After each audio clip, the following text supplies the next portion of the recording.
In the game of Dota, there are over 100 characters, each with their unique backgrounds and stories.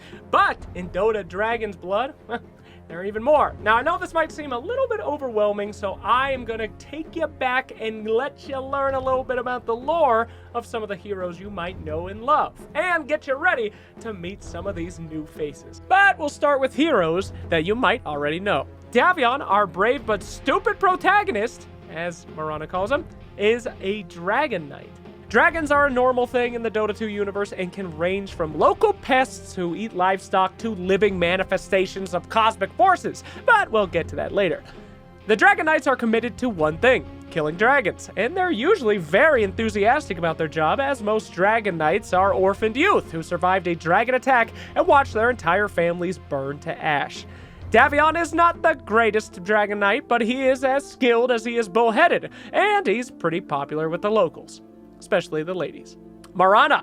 Once the heir to the Solar Kingdom, Mirana was forced to flee her pampered life after a royal coup, and found herself alone in the fabled Nightsilver Woods, home of the goddess of the moon, Salamene.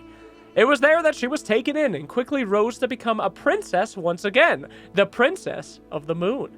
Smart, loyal, and a skilled archer, she is the mortal face of Salamene, bringing a royal grace and a sharp tongue to the Dark Moon Order. Where Mirana is the face of the Dark Moon Order, Luna is the sword. Once a ruthless, marauding raider known as the Scourge of the Plains, a lifetime of brutality eventually led her to the Nightsilver Woods, where she began a life of devotion and left her violent ways behind. Mirana's chief rival, the pair patrol Nightsilver to protect the goddess and her artifacts, competing with each other to prove who is more worthy of her love. While Mirana can channel the power of the moon into precise arrows, Luna can transform shimmering lunar light into devastating concentrated blasts, akin to an orbital ion cannon. She is capable of laying waste to entire towns if you get on her bad side. But that incredibly powerful magic pales in comparison to the magics of the Invoker. In the Dota universe, memory is next to magic. Your local shaman might remember one spell, your most powerful magical heroes might know 4 or 5 over a lifetime of practice. The Invoker knows them all.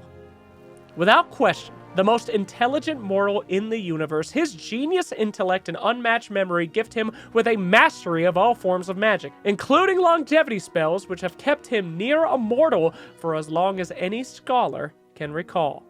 The Invoker is as powerful as his motives are unknown. Locked away in his tower, he toils alone, studying, learning. For what?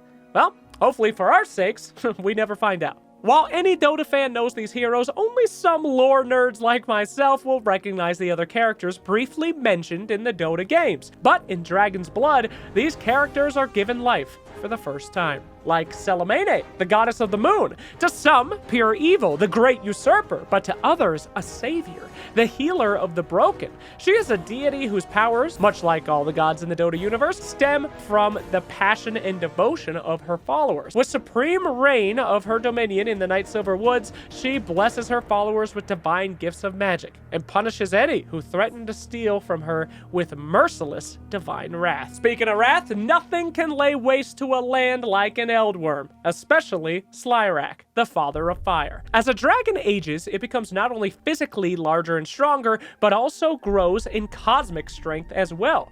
Now, most men might see a baby hatchling in their lifetime. Perhaps some will do battle with a wormling, might even see a fully grown dragon lay waste to an entire village. But few men have ever seen an Eldworm, and fewer still have survived. In Dota, there are 8 types of dragons, all linked to an element of the earth or a fundamental principle of the universe.